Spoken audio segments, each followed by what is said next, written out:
Bismillahirrahmanirrahim. Assalamualaikum warahmatullahi wabarakatuh. Alhamdulillahirabbil alamin, wassalatu wassalamu ala asrofil anbiya'i wal mursalin wa ala alihi wa sahbihi ajmain. Rabbi shrah li sadri wa yassir li amri wahlul 'uqdatam min lisani yafqahu qawli. Kaifa halukum abnai at-talaba asana al-hadiyata asyrah? Hal antum bi khairin? La'alakum bi khairin.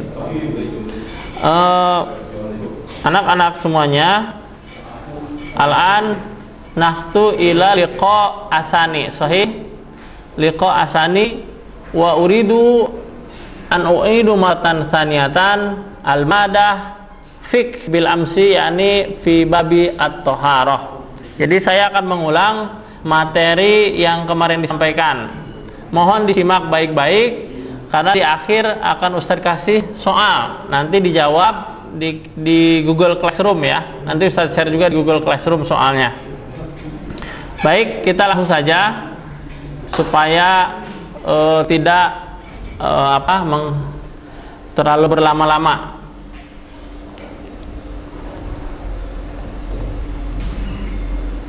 Qabla an nahtua ila babi taharah fatab'an la budalana an na'rifa ma hiya at-taharah. Araftum bil amsi at-taharah qabla salati yajibu alaina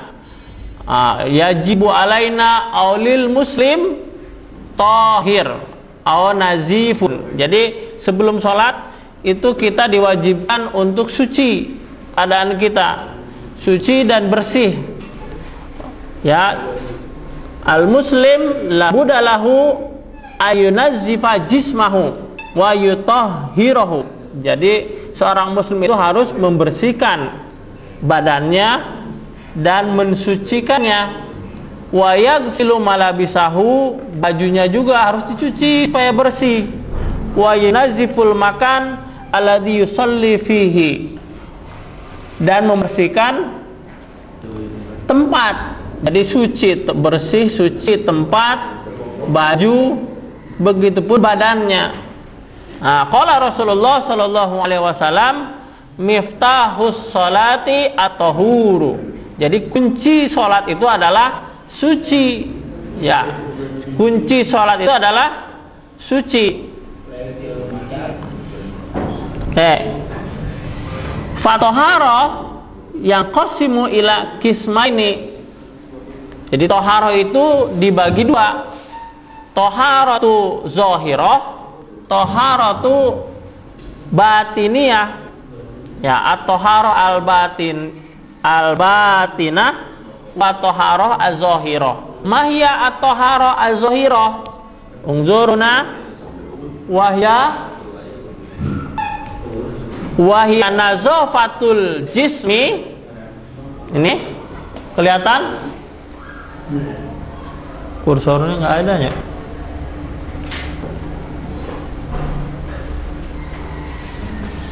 Oke, unzuruna toharoh kismani, ada dua toharoh itu.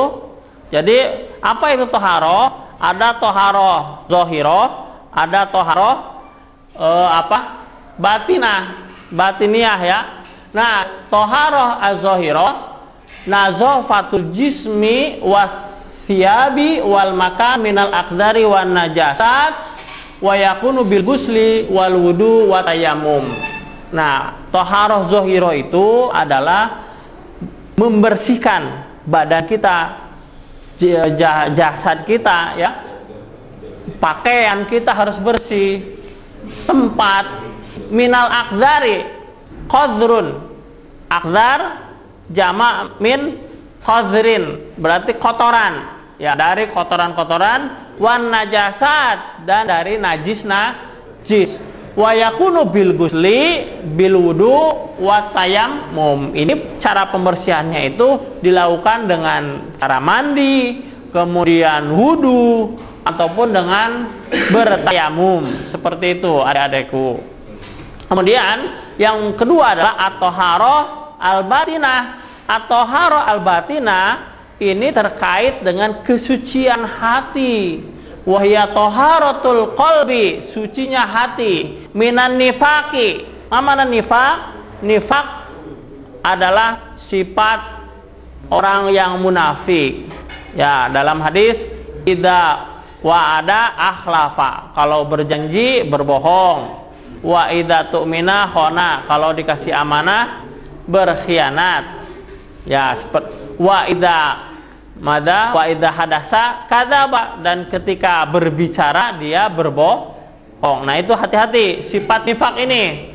Ini adalah penyakit hati, harus bersih. Ya, toharoh batinah.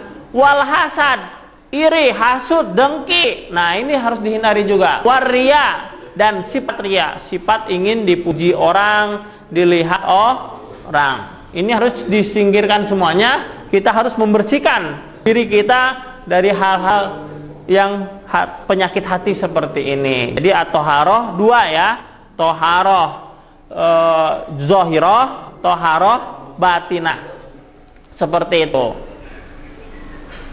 Nah, kenapa? Wal muslim yajibu ayyakuna daiman ala toharoh. Ya, muslim yajibu ayyakuna daiman, maka seorang muslim itu harus selalu, berarti daiman, terus menerus, daiman ala toharoh, harus terus menerus berusaha bersuci, li'anna toharoh nisfal iman, karena toharoh itu sebagian daripada iman. Qala Rasulullah sallallahu alaihi wasallam, at-tahuru syatrul iman. Rasul mengatakan tahur, kesucian itu syatrul iman, bagian daripada iman. Oke, kita lihat lagi slide selanjutnya. Tadi toharoh sudah, pengertian toharoh jelas. Jadi ada dua, toharoh zohiroh, toharoh batinah. Nah, yang kita pelajari sekarang adalah toharoh zohiroh, ya, yang berkaitan dengan wudu, gusel, tayamum, izalatun najasah. Ini yang merupakan jenis-jenis anwa'ut toharoh ya, yang akan kita pelajari. Jenis-jenis toharoh yang akan bersuci yang akan kita pelajari, yaitu pertama wudu, mandi, gusel, mandi wajib ya, maksudnya mandi junub, tayamum, izalatun najasah, membersihkan, menghilangkan najis, seperti itu. Nah, fa indama nahtu ila toharoh fatoban fi fikrona yata'asar ma'alatu ma wasilah li toharoh wasilatun kabiratun li toharoh, yakni alma. Jadi wasilah itu adalah sarana untuk toharoh yang dipakai adalah air, meskipun ada lagi yang lain seperti tayamum kan pakai debu ya, dan lain sebagainya, ada yang pakai batu. Tapi wasilah yang terbesar untuk toharoh, sarana yang terbesar alma. Alma'u wasilatun min wasaili toharoh. Jadi air merupakan salah satu sarana dari apa? Sarana-sarana lain untuk mensucikan ya. Itu adalah air. Oke, lanjut. Nah, setelah tadi sudah sarana terbesar air. Nah, sekarang kita pelajari lagi ma anwa'ul ma allati yajuzu at-tatahhuru bihi, alladhi ma'ayma'in alladhi yajuzu lana an nutahhira bihi. Jadi apa air yang bisa kita pakai untuk bersuci? Nah, ini dia. Hunaka sab'atu anwa'in. Al-awwal ma'us samai, air hujan. Ma'ul bahri, air laut. Ma'un nahri, air sungai. Ma'ul bi'ri, air sumur. Kemudian ma'ul aini, air dari mata air atau air dari sumber ya. Ma'ul salji, air es. Kemudian yang terakhir ma'ul barodi. Mana ma'ul barodi adalah air embun, seperti itu.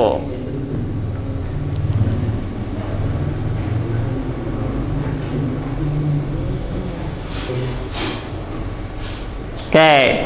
Suma ba'da nata'alam anwa'al ma'i al'an nahtu ila aksamil ma'i, macam-macam air. Jadi air itu ada macam-macamnya. Ada dibagi menjadi yang qasimu ila arba'ati aksam, dibagi menjadi empat macam. Yang pertama tahirun fi nafsihi mutahhirun li ghairihi ghairu makruhin istimaluhu. Ustadz sengaja ini disamakan seperti yang ada di buku paket ya, yang ada di buku paket ini. Tahirun, suci airnya ya, mutahhirun li ghairihi bisa bisa dipakai untuk bersuci. Ghairu makruhun istimaluhu, tidak makruh. Jadi tidak makruh dalam pemakaiannya.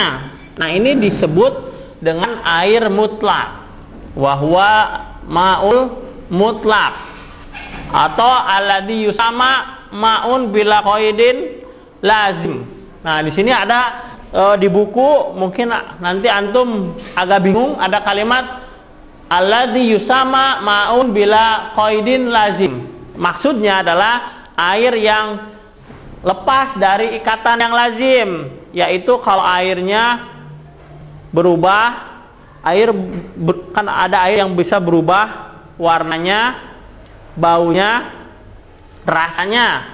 Nah, air yang tadi disebutkan ya, atau air mutlak, atau air yang tadi disebutkan sebelumnya, air laut, air sungai, ini terlepas dari ikatan itu semuanya ya, karena airnya banyak sekali ya. Nah, ini yang dimaksud alladzi yusama ma'un bila qaidin lazim ya, maksudnya terlepas dari berubah baunya, berubah rasanya, berubah warnanya ya, yang tadi 7 itu disebutkan. Oke. Nah, ini contohnya apa? Ma'ul mutlak, yaitu yang tadi 7, air sungai, air laut, air dari mata air, air sumur ya. Itu yang 7 tadi yang disebutkan. Ini adalah ma'ul mutlak. Jadi bisa dipakai airnya suci, bersih, bisa dipakai mensucikan, tidak makruh. Ghairu makruhun istimaluhu, tidak makruh dipakainya. Cuma yang kedua adalah tahirun fi nafsihi ghairu mutahhirin li ghairihi. Suci airnya tapi tidak bisa dipakai untuk bersuci. Nah, fala yajuzu istimalu fil wudu, nggak bisa dipakai wudu. Jangan pakai wudu, jangan pakai wal ghusl mandi, wala fi izalati najasah, dan jangan juga dipakai untuk menghilangkan najis seperti itu. Nah, tahirun fi nafsihi wa ghairu mutahhirin li ghairihi hunaka nau'ani. Ada 2 jenis. Al-awwal al-ma'u al-musta'mal wa atsani al-ma'u ghairu al-ma'u ghayyaru bi mukhalitin tahir. Jadi yang pertama air mustamal, air bekas dipakai mengangkat hadas ya. Ada hadas, najis, tuh. Air bekas pakai wudu, air bekas pakai gusel dan lain sebagainya. Nah, ini al-ma'ul mustamal. La yajuzu lana an nastamilhu lil wudu. La yajuzu lana an nastamilhu li izalati najasah. Enggak boleh nih. Air bekas yang bekas dipakai untuk mengangkat hadas. Al-ma'u al-mustamal.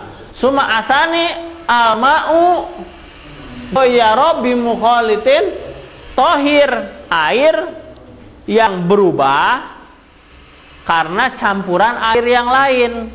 Nah, air yang berubah karena campuran air yang lain. Nah, ini itu airnya suci, tapi ada campuran air yang lain. Contohnya air yang suci dicampur dengan kopi menjadi air kopi. Nah, air kopi ini suci, tapi tidak boleh dipakai untuk berwudu, tidak boleh dipakai untuk menghilangkan najis. Sama seperti air teh, air susu dan lain sebagainya. Juga ada tanaman, air di buah-buahan tanaman, contohnya kelapa itu airnya suci, tapi tidak bisa dipakai untuk bersuci karena sudah tercampur airnya. Itu ya, al-ma'u ghayyara bi mukhalitin tahir. Summa asalis. Jadi tadi yang pertama tahirun fi nafsihi ghairu mutahhirin li ghairihi makruhun ghairu makruhin istimaluhu. Summa asani ma tahirun fi nafsihi ghairu mutahhirin li ghairihi. Summa asalis tahirun fi nafsihi, suci airnya, mutahhirun li ghairihi, bisa dipakai untuk mensucikan, makruhun istimaluhu, tapi makruh dipakainya. Jadi makruh ini kalau ditinggalkan mendapat pahala, kalau dikerjakan tidak apa-apa.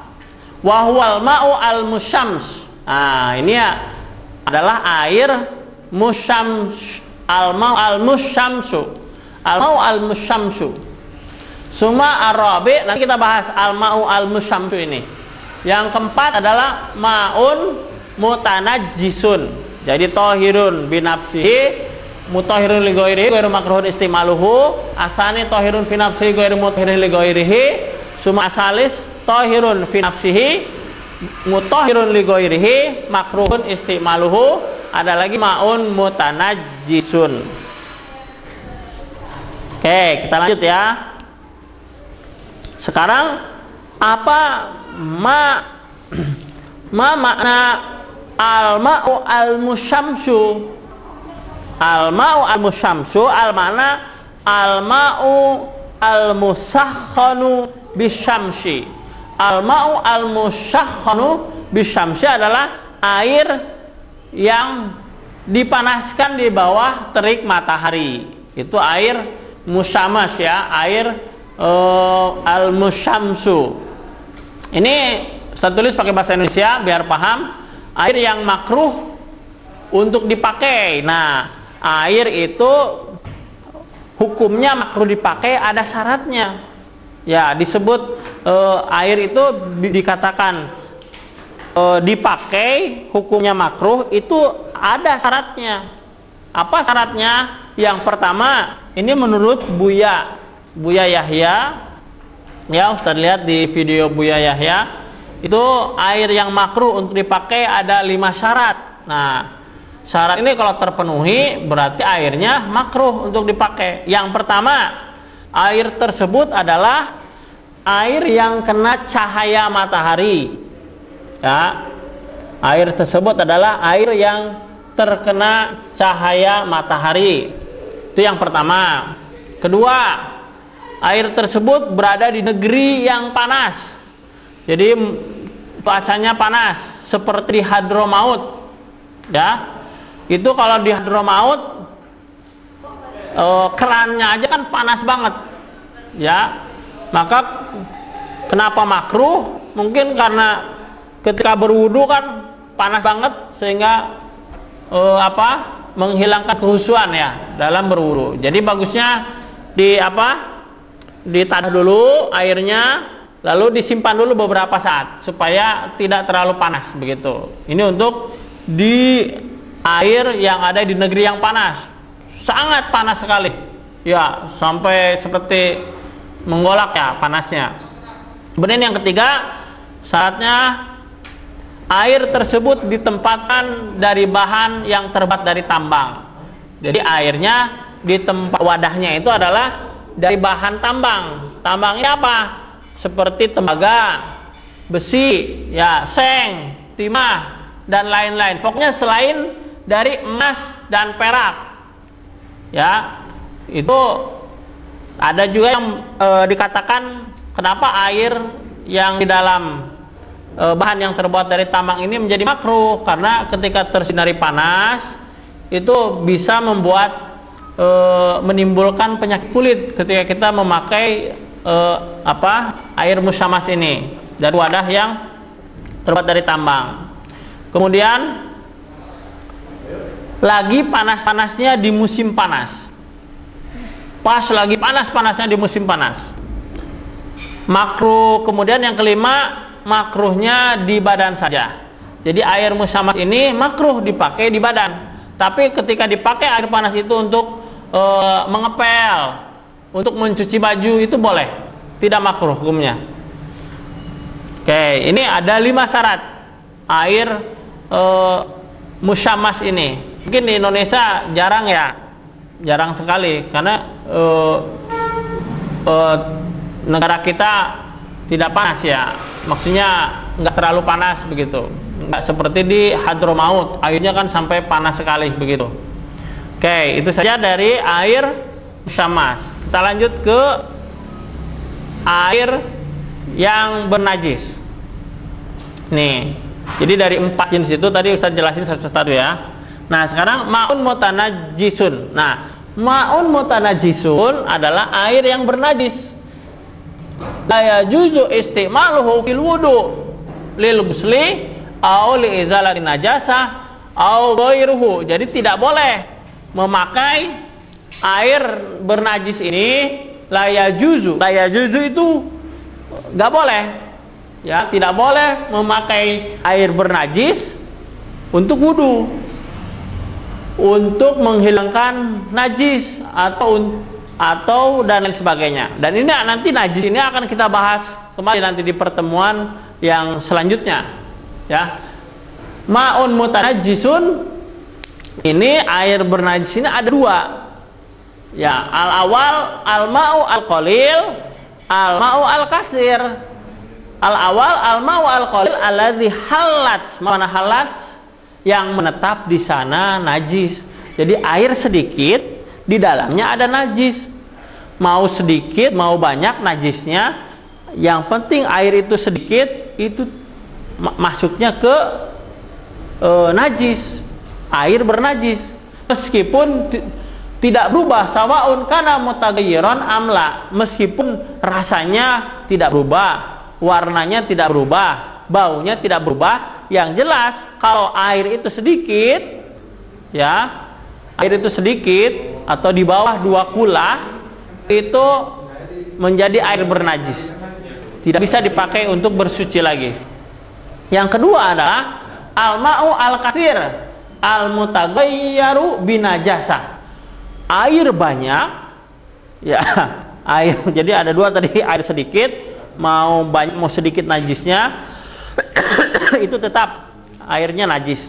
Yang kedua adalah air banyak, tapi air banyak ini, ya, air banyak ini lebih dari 2 kula, mutaghayyaru binajasah, berubah karena najis. Berubah apanya? Berubah warnanya, berubah rasanya, berubah baunya. Nah, ini jadi ada 2, ada air sedikit, ada air yang banyak. Wal qalilu makana duna kullataini. Nah, maksud air sedikit ini adalah yang di bawah 2 kula. Kullataini, 2 kula. Jadi dulu zaman Rasulullah Shallallahu alaihi wasallam, kullah ini adalah ukuran, ya. Ukuran kalau kita kan ada meter, ada sentimeter, ya. Nah, zaman dulu itu pakai kullah. Wal kasiru ma balago kullataini. Kalau air banyak adalah ma balago kullataini. Ma balago berarti 2 kula atau lebih. 2 kula, pas 2 kula atau lebih. Au aksar. Wal kullatani ibaratun an miqdaril ma alladzi tasa'ahu al birkah. Kullatani ibaratun, ungkapan, ya. Kullatani ungkapan miqdar, ukuran air. Alladzi tasa'ahu al birkah, luasnya bak. Gitu. Tuluha ziraun. Ma mana ziraun? Tuluha tawiluhu, ya, panjangnya ziraun. Ziraun ini dari jari Ustaz sampai ke siku, ya. Warubun, jadi satu apa ini? 1 ziro sampai sini ditambah rubun, seperempatnya. Berarti kalau segini seperempatnya segini menurutnya, ya, seperempatnya segini. Jadi 1 ini ditambah ini. Kalau bak itu panjangnya, ya, lebarnya, dalamnya, tingginya. Jadi lebar, panjang, tinggi sama, segini sama seperempatnya. Atau, ya, jadi Awtuluha wa arduha wa umquha 60 cm. Jadi umquha itu dalamnya tinggi, ya, tul panjang, ardun lebar. Ya, atau panjang lebar tingginya 60 cm. Jadi panjang 60 cm, ke atas 60 cm, kemudian lebarnya 60 cm, wahwa yusawi atau sama dengan 216 liter air. Tuh.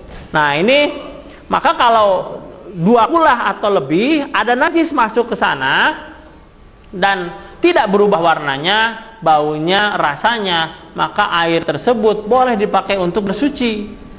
Nah, tapi kalau air yang banyak itu ketika masuk najis atau kotoran, airnya berubah warnanya, rasanya, baunya. Nah, ini berarti masuk ke kategori air bernajis. Tapi kalau air yang sedikit mau berubah atau tidak, yang penting kena percikan, misalkan kena percikan air kencing meskipun hanya 1 tetes, itu air sedikit yang kurang dari 2 kulah ini, maka itu langsung menjadi air bernajis, tidak boleh dipakai untuk bersuci seperti itu. Makanya ketika membuat bak mandi air di rumah nanti itu jangan kurang dari 60 cm panjang lebar tingginya, harus lebih supaya dikategorikan air banyak. Jadi nanti tidak menjadi air bernajis. Dan hati-hati juga ketika mau berwudu ngambil air yang sedikit di ember. Nah, itu hati-hati, apakah terjamin itu sudah bebas dari percikan kotoran dan lain sebagainya. Nah, mungkin itu saja dari Ustadz untuk pertemuan kedua kali ini. Di sini ada soal ya. Nah, ini mohon dikerjakan. Ustadz nanti share di Google Classroom. Nah, ini pertanyaannya hanya 6 ya, 6. Ustadz share sekarang, langsung kalian dikerjakan sesuai jadwal kelasnya masing-masing. Nanti Ustadz nilai ya di Google Classroom. Yang pertama, mahya at-toharoh, tadi apa? Lalu asani ma wasilatuha, asalis ma anwa'ul ma allati yajudu atatahuru bihi, arabi uzkur aksamal ma, ya, cukup menyebutkan bagian-bagian dari air saja, nggak usah dijelaskan. Kemudian al-khamis ma huwa al-ma'u al-musyamsu, asadis ma huwa al-ma'u al-mutanajjisu. Nah, ini mohon dikerjakan ya. Ustaz tunggu nanti di Google Classroom. Syukron, kafaituhuna kami. Assalamualaikum warahmatullahi wabarakatuh. Ila liqa.